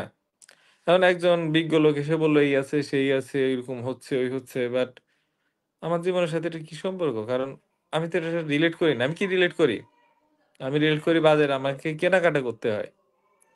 আমি রিলেট করি আমাকে আয় রোজগার করতে হয়, বেতন পাইতে হয়, বেকারত্ব আছে। আমি রিলেট করি আমার পড়াশোনার খরচ আছে। আমি রিলেট করি চাকরি যে টাকা সেটা দিয়ে আমার জীবন চলতেছে না। তো এইরকম একটা সমাজে আপনি কিসের কই বিশাল কোন মুদ্রা আছে, কি আছে, কে ছাপাচ্ছে, এত কিছু আসলে কেউ চিন্তা করে না। আমাদের বর্তমানেরই তো ঠিক নেই, আজকের দিন কেমনে চলবো তা বুঝতেছি না। চাকরি হারাই কিনা, হারাইলে কি হবে, একটা যে ভয় আতঙ্কের মধ্যে আছি। সারাক্ষণ উলট উদ্ভট ভাইরাল নিউজ নিয়ে ব্যস্ত আছি। একে গালি দিতেছি, ওকে ব্লেম করতেছি, এ অসাধু ব্যবসা, এ কেন সিন্ডিকেট করলো। আমাদের সময় নাই ব্যাংক মুদ্রা এগুলো নিয়ে চিন্তা করার। আমার যদি বর্তমান জীবনে পিস অফ মাইন্ড থাকতো, আমি বিভিন্ন উদ্ভট ভাইরাল জিনিস নিয়ে ব্যস্ত থাকতাম না, খেলাধুলা নিয়ে ব্যস্ত থাকতাম না, সিনেমা নিয়ে ব্যস্ত থাকতাম না, আড্ডা নাচ গান নিয়ে ব্যস্ত থাকতাম না, আমি এই দ্রব্যমূল্য নিয়ে এত চিন্তা করতাম না, একে ওকে গালিগালাজ করতাম না, ব্লেম গেম করতাম না, তারপরে না আমি চিন্তা করতাম যে আচ্ছা, who is behind the scene. আমি নিজেই তো হয়ে গেছি খেলোয়াড়। আমি কিভাবে চিন্তা করব খেলার মধ্যে থেকে কি আমাকে নিয়ে খেলছে? আমি একজন ফুটবল প্লেয়ার, আমি বল নিয়ে দৌড়াচ্ছি, এদিকে গোল আসছে, এদিকে ডিফেন্স করছে, এদিকে ঠেকাবো। আমার কি বুঝার সময় আছে আমাকে নিয়ে ওই মাঠের মধ্যে যখন আছি, আমাকে নিয়ে খেলাধুলা করে কে জীবন উন্নতি করলো, কে লস করলো, এই খেলার অর্থ কি, কোন কর্পোরেশন কিভাবে লাভবান হয় আমার দক্ষতার মধ্যে দিয়ে। এই যেমন মেসি, অসম্ভব দক্ষ একজন খেলোয়াড়, আল্লাহ তাকে ওই গুণ দিছে, আল্লাহ তাকে প্রতিভা দিছে, কিন্তু তার প্রতিভাটা কোন কাজে ব্যয় হয়েছে, সে শুধুই আনন্দের জন্য নাকি এটা বিভিন্ন বড় বড় ব্যবসা প্রতিষ্ঠান এবং বিভিন্ন পণ্যের সে একটা এজেন্ট হয়ে গেছিল, তার প্রতিভাটাকে এজেন্ট হিসেবে কিনে নিছে কেউ। এগুলো তো তার খেলার মাঠে চিন্তা করার সময় না। আমরা তো নিজেরা খেলার মাঠেই আছি, কেমনে আছি। মনে করেন যে ফুটবল দিয়ে যখন বলছি, ধরেন আপনি বললেন যে দুইটা দলের মধ্যে ফুটবল খেলা হবে, যে জিতবে তাকে একটা কাপ দিব, উৎসাহ। আমি এভাবে বলতে পারি তোমার সব ব্যবসা করবা, যে ব্যবসা ভালো করবে সে এই বাজারে সবচেয়ে বড় দোকানের মালিক হবে, সবচেয়ে বেশি টাকা পাবে। এটা এক ধরনের খেলা। আরেক ধরনের খেলা যদি আমি বলি যে এখানে খেলা হবে দুই টিমের মধ্যে, টিম এ টিম বি, প্রত্যেক টিমের মধ্যে যেই খেলোয়াড় সবচেয়ে খারাপ খেলবে তাদেরকে ধরে আমি এই এলাকা ছাড়া করে দিব, তার সব সম্পদ কেড়ে নিয়ে তাকে লজ্জিত করে ছেড়ে দিব। আগামীকাল সকালে এই খেলা হবে, আজকে ঘোষণা দিলাম। আপনি সে 11 জনের মধ্যে আছেন, আপনার পাশের বিল্ডিং এর ওরা 11 জনের মধ্যে আছে। সাথে সাথে এই খেলাটা আগামীকাল আর খেলা থাকবে না, সাথে সাথে আজকে রাতেই মানে আপনার প্ল্যান প্রোগ্রাম শুরু হবে, কাকে কিভাবে আপনার পরাজিত করতে পারেন, কাকে ল্যাং মেরে ফালাই দিবেন, কাকে পারলে আজকে রাতে খাবারের মধ্যে ঘুমের ওষুধ খাওয়াই দিবেন, কেমনে টিম করবেন যে আমরা 10 জন মিলে ও একসাথে ভালো খেলবো, ওকে আমরা শেষ করে দিব, ওকে আমরা টার্গেট করবো। ওদিকে অন্যরা আরো 10 জন মিলে আরেক প্ল্যান করতেছে, এই 5 জন মিলে এক কোর করতেছে না, আমরা 5 জন বাঁচবো, আমরা এইভাবে করব। দুর্নীতি শুরু হবে। পরের দিন রেফারিকে বলবো যে আপনাকে টাকা দিতেছে, আপনি আমাকে যে কোনো ভাবে বাঁচান, ওকে লাল কার্ড দেন। এইরকম একটা অসুস্থ প্রতিযোগিতা শুরু হবে, প্রত্যেকে তখন পাগল হয়ে যাবে, যে কারণ সে তো জানে যে প্রতি 11 জনের মধ্যে একজন নিশ্চিত সব হারাবে নিজের। তখন আর খেলা খেলা থাকবে না, এটা যুদ্ধ হয়ে যাবে, খেলার মধ্যে ল্যাং মারবে, মায়ের পিট হবে, সব হবে। ঠিক তেমনি যখন সবগুলো ব্যবসা সুদ ভিত্তিক হয় এবং আমরা দেখি সব টাকা ব্যাংক ঋণের মধ্যে দিয়ে আসে এবং সুদে আসলে বারবার ফেরত নেয়, তখন সেটার খেলা থাকে না, ব্যবসা থাকে না, সেটা জনসেবার ব্যবসা থাকে না। আপনি তো ব্যবসাকে গালি দেন যে অসাধু ব্যবসায়ী, জিনিস খারাপ দেয়, দাম বেশি রাখে, 2 দিন ভালো দেয়, 3 দিনের দিন খারাপ দেয়। আপনি তো তার গেমই নাই। আপনি তো মনে করতেছেন যে সবাই আপনার মতন আছে, না, সবাই আপনার মতন নাই। সে তো জানে তার যেই পরিবেশ সেটা সম্পূর্ণ সুদ ভিত্তিক পরিবেশ, এবং তার যে খেলা, সেই খেলাটা একটা অসুস্থ প্রতিযোগিতার মধ্যে আছে, সারাক্ষণ একটা দৌড়ের মধ্যে আছে, যে 11 জনের দৌড়, সবচেয়ে পিছিয়ে যে পড়বে সে শেষ হয়ে যাবে। এইরকম একটা পরিবেশে সে কি করবে? প্রথমে আপনাকে একটা ভালো সাবান দিবে, তার কিছুদিন পর সাবানের মান খারাপ দিবে, কোনা দিয়ে কেটে গোল করবে, তারপরে সাইজ ছোট করবে, ইনগ্রিডিয়েন্ট খারাপ দিবে, মালে ভেজাল দিবে, খাওয়ায় ভেজাল দিবে, সবই করতে হবে। কারণ তার জীবন তো ওই জীবন নাই যে আমি ব্যবসা আছে করলাম, নিজের মতো করে বাঁচলাম, কিছু উন্নতি হলে হইলাম। তার জন্য গ্রোথ ছাড়া, উন্নতি ছাড়া আর কোনো রাস্তা নাই। আর প্রতি বছর বছর তার সুদের ইয়ে বাড়তেছে। আপনি নিজে সুদ খান না তো কি হয়েছে? পাশের জন্য আছে, সে বড় অ্যামাউন্ট নিয়ে ঋণ নিয়ে সব কিনে ফেলতেছে, সব গুদাম করতেছে, আপনাকে তো ওইটার অংশ হইতে হবে। যখন ব্যবসার সুদ মিশে যায় তখন কোনো কিছুই আসলে আর আগের মতন থাকে না। আমার কথাগুলো কি বোঝা যাচ্ছে? মনে হচ্ছে কি মানে একটু উদ্ভট কথা বলতেছি এমন নাকি? আমরা তো আসলে এই জগতের মধ্যে থেকে থেকে কথা বলি। আপনারা যারা নতুন করে শুনছেন, আসলে আপনাদের জন্য অনেক সময় নেওয়া কঠিন হয়ে যায় যে আসলে কি বলতেছে এগুলা। একটা সমাজে যখন সকল টাকাই হয়ে যায় ঋণ এবং ব্যাংকের সিস্টেমের একটা অংশ, তখন সেই সমাজে সুদ এবং সুদের যেই মানে রন্ধ্রে রন্ধ্রে প্রবেশ, সেটা তখন সবকিছুকে প্রভাবিত করে। আপনি কৃষক হন কি আপনি ব্যবসায়ী হন, ব্যবসায়ী যাবে কি কর্মচারীকে দিয়ে বেশি খাটাইতে, কৃষককে ঠকাইতে, কৃষকও যাবে ব্যবসায়ীকে ঠকাইতে, সারাক্ষণ খালি ঠকানোর মেন্টালিটি। কারণ ঠিক একটা ফ্রেন্ডলি ফুটবল ম্যাচে যেভাবে খেলে, তাতে যদি এইভাবে আমরা বলি যে না, এই ফুটবল ম্যাচে যারা সবচেয়ে খারাপ খেলবো ওদেরকে ধরে শেষ করে দিব, সেটা যেমন পুরো ম্যাচটাকে অসুস্থ বানায় দেয়, ঠিক তেমনি পুরো বিজনেসে আমরা সুদের প্রভাব দেখি এবং প্রত্যেকটা বড় বড় কর্পোরেশন ঋণগ্রস্ত। আপনি হিসাব নেন, আমি তো পাগল, আমি তো মূর্খ, আমি তো খারাপ। আপনি নিজে দেখেন বড় বড় কোম্পানির ব্যালেন্স শিট গুলা দেখেন, সেখানে কি আছে? সেটা কি সবগুলা ঋণে জর্জরিত সুদ ভিত্তিক একটা অর্থনীতি আপনি আছেন কিনা? তারপরে বুঝবেন যে বাজারে কিনতে গেলে কেন শান্তি লাগে না, নিজে কাজ করতে গেলে কেন মনে হয় এত কেন খাটতেছি, কার জন্য খাটতেছি নিজেও বুঝি না। এই জন্যই তো বলছি খাটবেন আপনি, কষ্ট করবেন আপনি। ব্যবসায়ীরাও কষ্ট করে, অনেক কষ্ট করে, কিন্তু নিয়ন্ত্রণটা কার হাতে? যে মুদ্রা নিয়ন্ত্রণ করে। অনেক হয়েছে আজকে। তো এবার যদি দর্শকদের কিছু মতামত দিতেন বা যদি আরেকটু আর বড় প্রশ্নে যাব না। আচ্ছা, আচ্ছা। অনেকেই মতামত দিচ্ছেন ভাইয়া যে মানে তারা আপনার কথাগুলো বুঝতে পারছে। অনেকে হয়তো একটু কম বুঝতে পারছে সেটাও বলছে। এটা আরকি। যারা কম তো বুঝতে এখন কি পারছে আমরা ওরা যদি একটু প্রশ্ন করতো এবং জিনিসগুলো আরেকটু ভেঙে বলতাম তাহলে ভালো হতো। কারণ সবাই কিন্তু ওই হয়তো লজ্জা পায় বলতে। তো আসলে আপনাদের সমস্যাগুলার হ্যাঁ, জায়গাগুলা লিখবেন। না লিখলে কিন্তু আমি বুঝবো না।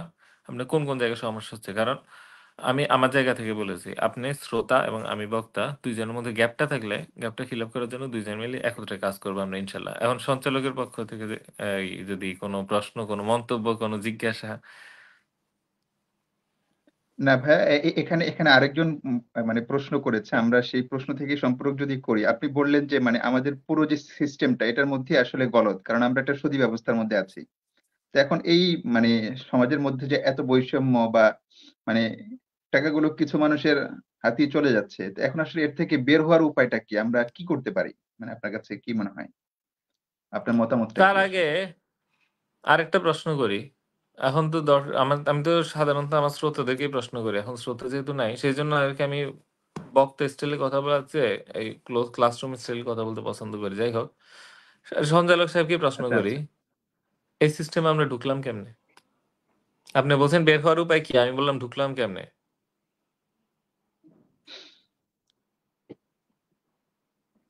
ওইটা বুঝলে তো বের হওয়ার উপায় বের হবে নাকি? জি, আপনি জি, বললেন যে জি, আমি জি, কারাগারে আছি। জি। কারাগার থেকে বের হবো। তো তোমার অপরাধটা কি? ওটা আগে শুনি। নাকি? না আমাদের জি, জি অবশ্যই। তো আমাদের কিভাবে আমরা এই অপরাধ তো সিস্টেম মনে হয় তৈরি আমার করলাম, এই সিস্টেমে ঢুকলাম আমি সেটা জানতে চাচ্ছি। এই সিস্টেমটা আজকে বুঝা গেল। এখন বুঝার পরে তো মনে হচ্ছে হায়, হায় কিসের মধ্যে আছি। কিন্তু এখানের মধ্যে যে ঢুকে গেছি, কত বছর আগে ঢুকছি? এটা কি জি। গতকালকে ঢুকছি? নাকি তার ১ বছর আগে ঢুকছি না ১০ বছর আগে ঢুকছি বলেন? না এই প্রশ্নটা আমাদের ছিল বা এই প্রশ্নটা আমি আপনাকে করতাম। যে এই সিস্টেমটা আসলে কিভাবে শুরু হলো বা কবে থেকে শুরু হলো?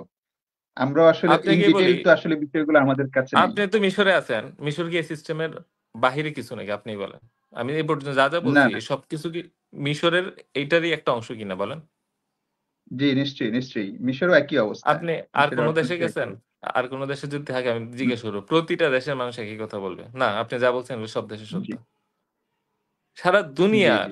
অর্থনীতি কেন একরকম হবে? এটা তো হওয়ার কথা ছিল না। আপনি আর আমি আলাদা। আচ্ছা। আপনি এক দেশে আছেন মিশর, বাংলাদেশ একটা আরেকটা দেশ। ২ দেশের মানুষ আলাদা না? জি, নিশ্চয়ই। ২ দেশের কি ইতিহাসটা আলাদা না? সংস্কৃতি আলাদা না? সবই তো আলাদা। জি। আমিও মিশরে গেছি। সেজন্য এত জোর গলায় বলতে পারছি। আমি তো শুধু মিশর না, আমি তো এই পর্যন্ত অনেক দেশে গেছি। অনেক। আচ্ছা। প্রতিটা দেশ আলাদা। কিন্তু মুদ্রা ব্যবস্থার জায়গায় এসে কেন সবাই এক হয়ে যাবে? এটা তো আসলে স্বাভাবিক না, তাই না? জি, জি। ব্যাংকিং আর সুদের ক্ষেত্রে কেন সব দেশ সমান? সব দেশে সুদ। মিশর তো মুসলিম দেশ। সুদ যে হারাম, সুদ যে আল্লাহর রাসূলের থেকে যুদ্ধের ঘোষণা। তারা কি জানে না?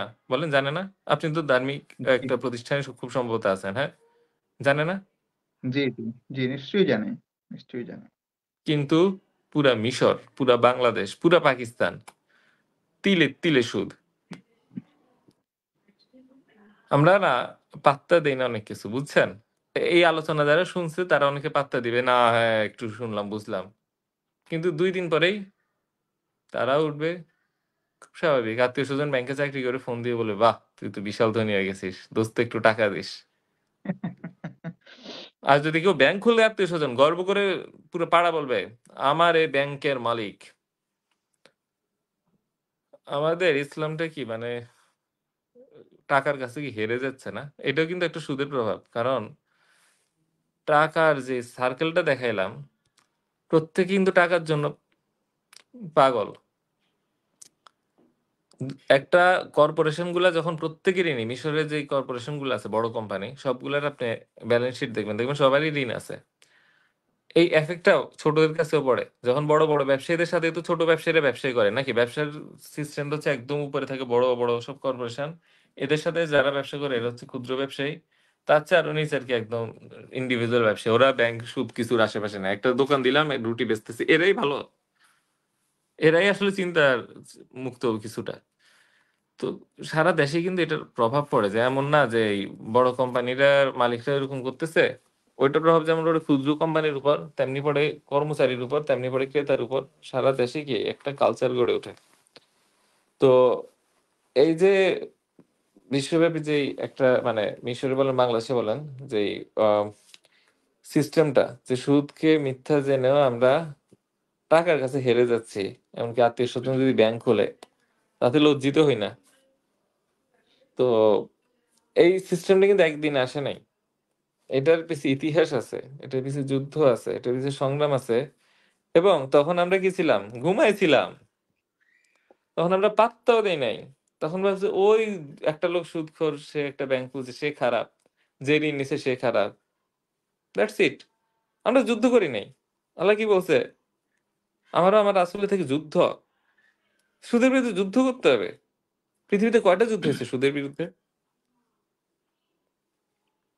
একটাও হয়নি। কিন্তু এখন এখন প্রভাবটা বোঝা যাচ্ছে, তাও যারা আমার এই লাইভে ছিল বা আপনি যা শুনলেন তা সে আপনি একটু বাইরে যাবেন, একটু আলাপ করবেন যে হ্যাঁ এরকম আসো আমরা সবাই মিলে এই সিস্টেমের বিরুদ্ধে যুদ্ধ করি। দেখেন আপনার আশেপাশে কয়জন থাকে।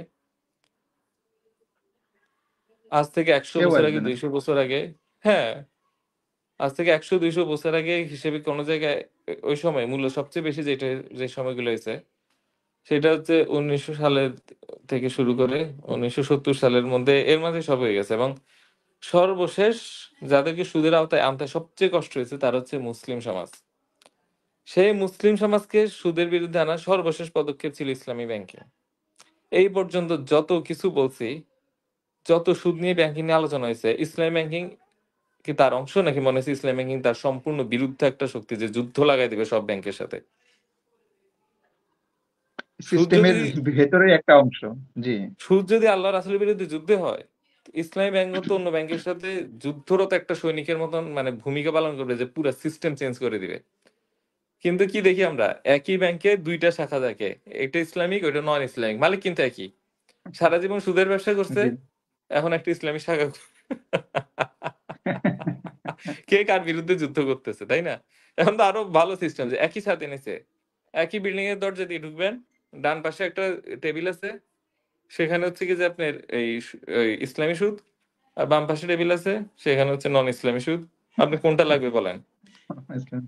এটা কি যুদ্ধ? তো যাই হোক, সহাবস্থান। এখন এগুলা আপাতত আমি যেটা চেষ্টা করতেছি আমার জায়গা থেকে সচেতনতা বৃদ্ধি। তো ওয়ে আউট যেটা ফলাফল যেটা এগুলা বুঝতেছেন যে খুব একটা সহজ না, যে অলরেডি বুঝে গেছে না ৫ মিনিট কিন্তু আমি শুধু প্রশ্ন করে গেছি। আর আপনি দেখলেন যে আসলে আমরা তো কারাগারের মধ্যে আছি। আর আপনি এখানে হুট করে মানে কারাগারের মধ্যে ১ লক্ষ কয়েদি আছে। ২ কয়েদি মিলে আলাপ করতেছে পুরা কারাগারটা কেমনে ভেঙে ফেলবো ২ জন মিলে। এটা হয় না। তো আচ্ছা ঠিক আছে। তো আশা করি উত্তরটা অনেকেই কিছুটা বুঝে গেছে। যার মেধা আছে আর যার মেধা আ নাই তো বা অপমান করব না কাউকে। মেধা বলতে কি আসলে অ্যাওয়ারনেস যার নাই। যে অ্যাওয়ার সে বুঝে গেছে ঘটনা। আর যে অ্যাওয়ার না তাকে বলব যে একটু সচেতন হবেন।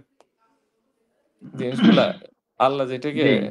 যুদ্ধ বলছে, আল্লাহ যেটাকে বলছে জাহান্নামে চিরকাল থাকবে, এটা কিন্তু সোজা জিনিস না। একটা মানুষ শুকরের মাংস খেলে আপনি ঘৃণা করেন। ছিঃ! শুকরের মাংস খাইছিস। কিন্তু শুকরের মাংস কি আল্লাহর বিরুদ্ধে যুদ্ধ?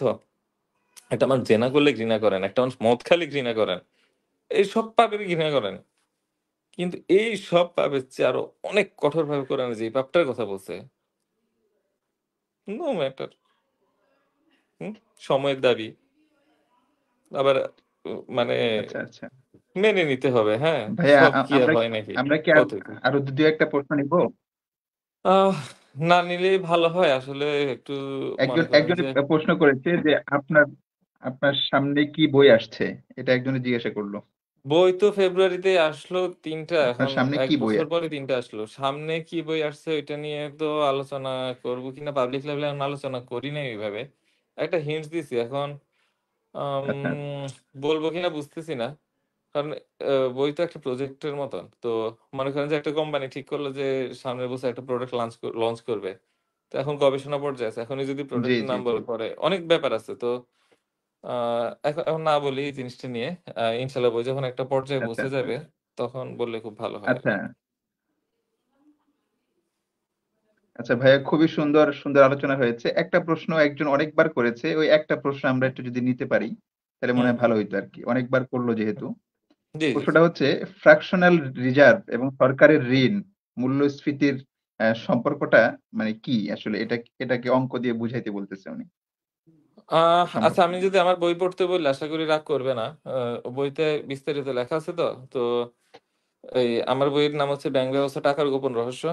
তো এই বইটা পড়লে ইনশাআল্লাহ উত্তরটা খুব সুন্দরভাবে পেয়ে যাবেন। সবাইকে বলব বইটা পড়তে। কারণ এই বইটা পড়লে এই আচ্ছা, যা, আচ্ছা। যা আলোচনা করছি এগুলা তো বুঝবেনই। সাথে এই ফ্র্যাকশনাল রিজার্ভ তারপর ওই গোল্ড মানি-টানির ব্যাপারে কিছু জানবেন। একজন গোল্ড স্ট্যান্ডার্ড নিয়ে প্রশ্ন করছে। আসলে এক লাইভে কত সেশন করে দেয়? আমি তো এগুলোর পিছে বছরের পর জি। বছর ধরে আছি। এখন আমি যদি ১ ঘন্টায় সবকিছু বলে দিতে পারতাম, তার মানে আমি আর এত বছর খাটার দরকার ছিল না। কেউ আমাকে ১ ঘন্টা একটা লেকচার দিত দেখে আমি ১০ বছরের কাজ শেষ করে জিনিসগুলো এত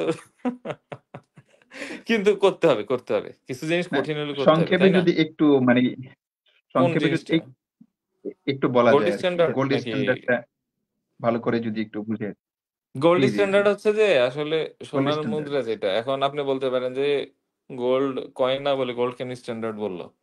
এই যে এখানে এখন তো আরেকটা আরেকটা বিশাল আলোচনার জগৎ উন্মুক্ত হয়ে যাচ্ছে যে মানে গোল্ড স্ট্যান্ডার্ড কি এবং গোল্ড স্ট্যান্ডার্ড বর্তমানে গোল্ড স্ট্যান্ডার্ড বলতে যেটা বোঝায় যে সোনার কয়েন যে থাকতে হবে সোনা দিয়ে সরাসরি লেনদেন করবে তা না।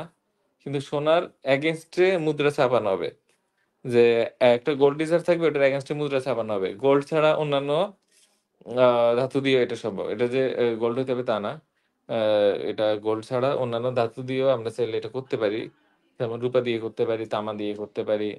এই এবং নিকেলের মুদ্রা হয়, হ্যাঁ? আমেরিকাতে যারা ছোট এবং এগুলোর গুরুত্ব আছে কেন? এবং রাসূলের যুগে প্রায় ৬ রকম মুদ্রা ছিল।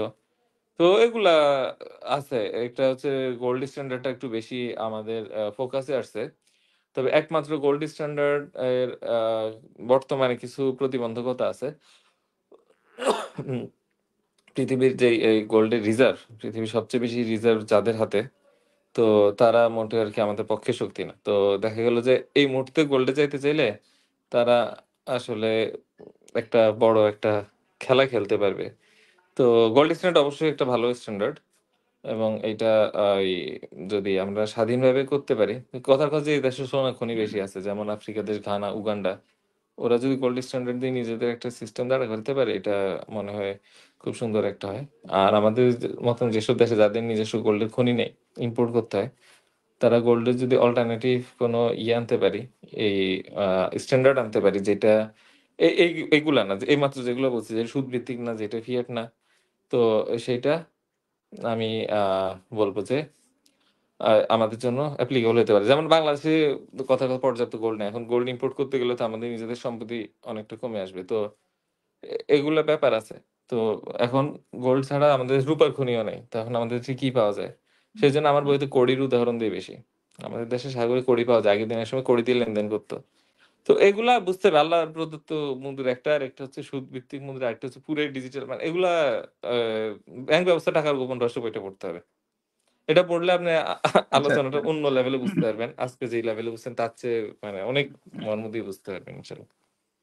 আমরা আরো বই আছে। আচ্ছা আমি তো ভাই, সব এখানে বইয়ের প্রচার করার জন্য আসি নাই। তো যেটা আজকে প্রাসঙ্গিক সেটা নিয়ে বারবার বলছি। জি, জি। একটা প্রশ্ন এসেছে যে মানে আমাদের সমাজে তো এখন মুদ্রাস্ফীতি অনেক বেশি। মানে প্রতি হুম, বছরই আমরা দেখছি যে মুদ্রাস্ফীতি হচ্ছে। হুম, তো হুম, মুদ্রাস্ফীতি হুম, হওয়ার কারণে তো পৃথিবীর প্রায় মানে বেশিরভাগ কারেন্সি গুলোই আসলে মানে ভ্যালু ডাউন হয়। তো এক্ষেত্রে হুম। আমাদের হাতে যেই টাকাটা আছে, এই টাকাটা থেকে আমরা কিভাবে মানে উপকৃত হইতে পারি আরকি? মানে হাতে টাকা রাখবেন না, এটা ছাড়া আর কোন উপায় নেই। আপনার হাতে টাকা রাখা মানে একটু আগে বলছি, এটা হচ্ছে সুদের একটা টুল এবং হাতে টাকা রাখা মানে কি? টাকা তার ভ্যালু ডিক্রিজ করতেছে। তো আপনি অ্যা হাতে যদি টাকা রাখেন সেইটা আ সে তাহলে আর কোন উপায় নাই। হাতে টাকা রাখলে কোন উপায় নেই। হাত থেকে টাকা মুক্ত হইতে হবে। আপনি কি অ্যাসেট কিনেন, কি ইনভেস্টমেন্ট কিনেন সেটা আপনার চয়েস। আপনার নিজস্ব জ্ঞান বুদ্ধি দিয়ে এবং আ সিদ্ধান্ত নিবেন। কিন্তু হাতে টাকা রাখা যাবে না। হাতে টাকা রাখবেন আবার ইনফ্লেশন থেকে বাঁচবেন অসম্ভব। ব্যাংক ডিপোজিট, হাতে টাকা এগুলা করে বাঁচতে পারবেন না। শেষ। একদম সোজা সাপটা উত্তর। টাকা রাখা যাবে না হাতে। এটাই উত্তর। আচ্ছা, আচ্ছা। একজন প্রশ্ন করেছে কয়েকবার। এটা একটু আমরা নেই যে, হুম। ওমর চাপড়ার মতো স্কলাররা কিভাবে ফ্র্যাকশনাল রিজার্ভ অনুমোদন করলো আরকি? এ বিষয়ে আপনার কোনো মতামত আছে নাকি? ওহ! আজকে দুপুরে একজন বলছিল যে, তাকি ওসমানী কিভাবে ইসলামী ব্যাংকের অনুমোদন করতে পারলেন এবং মানে উনি যে মানুষ খারাপ সেটা তো বলতে পারি না। কিন্তু এই যে পুরা সিস্টেমের যে একটা এখন ব্যাপার হচ্ছে কি, আসলে এগুলা তো একজন ব্যক্তি সম্পর্কে তার ভিতরে আমার ধারণা অনেকে হয়তো জিনিসগুলা আ যে ফাঁদটা যেটা এটা ১ম এ বুঝতে পারে নাই। হয়তো পরে বুঝতে পারছে। কিন্তু ১ম দিকের স্টেটমেন্ট গুলা বেশি ইয়ে হইছে। যেমন তাকি ওসমানী যারা বর্তমান ছাত্র প্রত্যেকেই বলে যে উনি ইসলামী ব্যাংকের ক্লাসরুমে বলে যে এটা ব্যর্থ, এটা একটা হাইজ্যাকড আইডিয়া যে এইগুলা এবং তাকি ওসমানীর আরেকটা কথা ছিল যে বর্তমানে ইসলামী ব্যাংকের যে জায়গায় ছাড় আছে, সেগুলো ছাড় দিতেছে ভবিষ্যতে যেন ফুল ইসলামিক একটা সিস্টেম করতে পারে। বর্তমানে যেন মানি গ্যাদার করে ফুল ইসলামিক। কিন্তু আসলে উল্টাটা হইছে। আগে যে ছাড় দিত এখন হইছে কি যে আরো অনেক ছাড় দিয়ে আরো খারাপ অবস্থায় গেছে। আর ওমর চাপড়ার সম্বন্ধে আমি এভাবে মন্তব্য করতে পারব না। কারণ উনার সম্বন্ধে ভালো জানি না। তো আসলে স আমরা প্রত্যেকে মানুষ হিসেবে imperfect এবং একটা ফাঁদ তো ফাঁদই। এখন ফাঁদের মধ্যে একজন ভালো মানুষও অনেক সময় মনের ভুলে পড়তে পারে। আমি জানি না। আ আ অন্যের ব্যাপারে মন্তব্য করার কোনো মানে এটা উনি কেন করেছে এটা আসলে আমি কেমনে বলব? তো এটা উনারই প্রশ্ন করা উচিত। তো আমি অনেক কিছু গেস করতে পারি বা জানি না। আমার মনে হয় অনেকেই প্রশ্ন করা উচিত যে, আপনি কেন এটা তো আমি এটার কি উত্তর দিব? কেউ যদি প্রশ্ন করে আপনাকে যে, মহিন পাটোয়ারি কেন ওই কথা বললেন? তো এটার উত্তর এটা আমাকেই প্রশ্ন করতে হবে। আমি কেন ওই কথা বলছি? তো না এই প্রশ্নের কোনো ভালো সদুত্তর নাই আরকি। উনি কেন করছেন ওনাকে জিজ্ঞেস করতে হবে। যে ভাই এরকম ফ্র্যাকশনাল রিজার্ভ আছে, এই সমস্যা আছে। পুরা সিস্টেমের এটা অংশ। সব মুদ্রা একত্রিত হয়। একদম যে কারেন্সি সিস্টেম কিছুই বদলায় নাই এবং যুদ্ধরত থাকার কথা ছিল আল্লাহর পক্ষে শক্তি আর আল্লাহর বিরুদ্ধে শক্তি। কিন্তু এক মালিকের হাতে এক ব্রাঞ্চের পাশাপাশি ২ টেবিলে ভাই হয়ে আছে। এটা কেমনে সম্ভব? ওনাকে জিজ্ঞেস করুন। আমি এটার উত্তর জানি না। আচ্ছা, আচ্ছা। ভাইয়া এই প্রশ্নটা অনেকেই করেছেন। আমিও যদি একটু আগে এই প্রশ্নটা করেছি যে, আসলে এই যে সুদী ফুল যে আমরা একটা সুদী ব্যবস্থার মধ্যে আছি। মানে এখান থেকে বের হওয়ার জন্য আপনি একটা বইও লিখেছেন যে, সুদ হারাম কর হাসানার সমাধান। মানে এছাড়া একটি আপনার কোনো সমাধান। আসলে না, আচ্ছা, কট আচ্ছা, জেহাসানা একটি সমাধান। ফুল সমাধান না। এটা নিয়ে প্রচুর মিসকনসেপশন হইছে। বইয়ের নাম ১ম এ ছিল সুধারম কট জেহাসানের সমাধান। একটা স্লোগানের সাথে মিলাই বইয়ের নাম দিছিল। তো আমি অনেক মানা করছি এই নাম দিতে। কিন্তু প্রকাশনী আচ্ছা। বলল যেন দেই। তো শেষে আচ্ছা ঠিক আছে এতবার যখন বলছে আমি প্রায় ১০ বার মানা করছি। তো দিল। তারপরে ওইটা অন্যভাবে নাম বদলাইছি। একটি সমাধান নাম দিছি। তারপরেও যেহেতু সমস্যা হচ্ছে এখন এটা তো আসলে টেনশনের বিষয়। এখন কর্জে হাসানা তো ক্ষুদ্র ঋণ একটা প্রকল্প। গ্রামীণ ব্যাংক বা আশার জি। জায়গায় যদি কর্জে হাসানা আনতে পারি, কিছুটা প্রভাব কমবে। এখন এটাকে ভিত্তি করে যদি কেউ পুরা গ্লোবাল ইকোনমিক সিস্টেম দাঁড়া করাইতে যায়, আপনার মানি সিস্টেম দাঁড়া করাইতে যায়, সেটা হিউজ থিং। তো ওইটা নিয়ে বিস্তর গবেষণা এবং যে কাজ। তো বিকল্পর মধ্যে অবশ্যই মানি সিস্টেম আছে, ব্যাংকিং এর অল্টারনেটিভ এবং কিভাবে ফাইন্যান্সিং হবে, বিজনেস অনেক কিছু আছে। তো এখন ওই সবকিছু মিলে তো বিকল্প। তো কর্জাসানা একটি সমাধান just part of a solution. শুধুমাত্র কর্জাসানাকে ভিত্তি করে আমি সলিউশন দাঁড়া করাচ্ছি এই ধরনের মিসকনসেপশন যেন না হয়। সবাইকে আ অবশ্যই সতর্ক থাকতে হবে এ ব্যাপারে। কারণ এই কর্জাসানা ভিত্তিক অর্থনীতি বলে কোনো কথা নেই। কেমন? এই কর্জাসানা অবশ্যই জরুরি। অত্যন্ত ভালো জিনিস করেন। অনেকবার কর্জাসানের কথা বলছে। এটা আমরা বিশ্বস্ত লোকদেরকে দিব। অবিশ্বস্ত লোকদেরকে দিলে আপনার আরো নিজের প্রতি ক্ষতি হবে। যেখানে পরে আর প্রকৃত যে প্রয়োজন সেও পাবে না। তো বুঝে শুনে বিশ্বস্ত লোকদেরকে কর্জাসান দিব। আর যদি কেউ দানের নিয়তে দেয় যে দিয়ে দিলাম এখন যা হওয়ার হইছে যাহ আমার এর কোনো আশা নাই। তাইলে ওইটা আলাদা হিসাব। আর কোরআনে বলছে সম্ভব হইলে কোরআনে বলছে লিখে রাখতে। কিন্তু এখন আমার আত্মীয়স্বজনদেরকে লিখে রাখতে বললে ওরা আবার মাইন্ড করে। তো এটা আপনার ব্যালেন্সের বিষয়। হুম। আচ্ছা, আচ্ছা। তো এটা তো আপনি এক মানে আচ্ছা, বইও আমার লিখলেন মনে যে হয় কি পর্যায়ে আপনার লাইভটা যদি এই আরেকটা প্রশ্নের মধ্যে দিয়ে শেষ করতেন তাহলে খুব খুশি হতাম। আপনারা খুশি হচ্ছেন আমার সাথে কথা বলে, এটা আমার জন্য তো পাওনা। কিন্তু আমারও নিশ্চয়ই অন্যান্য কাজ আছে, সময় আছে, পরিবারের সাথে খেতে হবে বা আরো একজনের সাথে একটা কিছু আলোচনা আছে। তো আমার মনে হয় এটাই শেষ প্রশ্ন আচ্ছা, নেই আচ্ছা, আমরা। আচ্ছা। আচ্ছা, আচ্ছা। ভাইয়া আমি একটা একদম শেষ প্রশ্ন, যদিও আপনার আলোচনার মধ্যে আলোচনাটা এসে গেছে, তাও যদি সম্পূরকভাবে করতে চাই যে সম্প্রতি ইন্ডিয়াতে একটা ঘটনা ঘটেছে। ইয়েস ব্যাংক মানে দেউলিয়া হয়ে যাওয়ার ঘটনা। আপনি হয়তো দেখেছেন।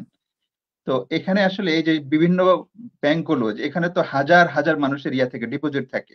কিন্তু এই হাজার, হাজার মানুষের মধ্য থেকে যদি ৫০ জন মানুষও মানে যদি মানে যাদের ডিপোজিটটা অনেক বড়, এরা যদি ডিপোজিট উঠাইতে যায়, একটা ব্যাংক মানে দেউলিয়া হয়ে যাচ্ছে। অথচ সে বলতেছে মানে তার কাছে ১০,০০০ কোটি মিলিয়ন আছে বা ইত্যাদি। এই টাইপের যে বলে, এটা আসলে হঠাৎ করে কিভাবে হয়? মানে এই ফাঁদটা কেমন আসলে? এই হাতটা তো মোটামুটি ব্যাখ্যা করছি আলোচনায়। আর আরো ভালো জানতে হইলে আবারও বলছি বইটা পড়তে হবে। এখন জিনিসটা শুনতে খারাপ লাগে অনেকের কাছে যে এতবার উনি কি আলোচনা করতে পারছে না বই প্রচার করতে পারছে। এইভাবে আপনি বললে বলতে পারেন। কিন্তু আমি আমার জায়গা থেকে অনেস্ট ভাবে বলতেছি। আসলে শুধু আমি না, সেদিন আরেকজন লেখক দেখলাম। উনি একই সাথে লেখক এবং এই জিনিসগুলো নিয়ে অনেক দিন ধরে লেখালেখি করছে। তো উনি বলছে, "আগে আমি মানুষকে বুঝাইতাম। এখন আর বুঝাই না। এখন বলি ওই বইটা পড়ে।" তো এখন এই বই প্রচারের জন্য না। এখন আপনি যদি না ইচ্ছায় বই পড়ার দরকার নেই। আপনি যদি জানতে চান বই পড়েন, তারপরে বলেন যে, "না, বই পড়ছি, কিছু জানি না। এইসব কথা লেখা ছিল না। ভুয়া জিনিস ধরায় দিছে।" তারপরে এসে আমার বিচার হবে। আমি যদি ভুল বলি, এটা তো আপনি বই পড়ে বিচার করেন। যান টাকা ফেরত নিয়ে যান। বই পড়ার যে টাকা, আমাকে বই দিবেন, আমি টাকা দিয়ে দিব।